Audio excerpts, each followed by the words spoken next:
Inilunsad ng Diwata Women in Resource Development Incorporated nitong Martes ang Everlasting Flower Planting sa Post Office Park. Layo ng aktibidad na ito na makatulong sa lalong pagpapaganda ng mga parke sa lungsod ng Baguio.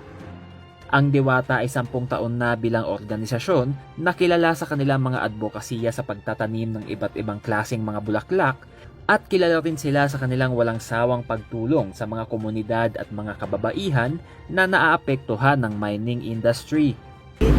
To bring in women who are working in the industry and women who want to help women that are affected by the industry, because we want to put a human face into the mining industry, and Baguio of course grew because of the mining industry.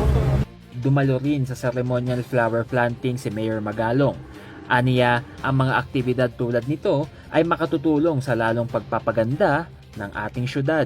Well, alam nyo, this is a sort of a game changer in so far as landscaping of Baguio is concerned, dahil we're now going to introduce yung very famous natin na Everlasting. Pero are you aware na ang daming kulay yan? May mga violet, may blue, may yellow, may white. Ang daming color yan. Kaya we're going to introduce it. I hope maraming variety yung naitanim natin dyan, so that we'll be able to propagate. Ang Everlasting Flower ay isinusulong para maging official flower ng lungsod ng Baguio. Dahil ito sa masiglang kulay nito na sumasalamin sa makulay na kultura at masiglang ekonomiya ng syudad ng Baguio. Conan Gulapa para sa PIO, Baguio Balita.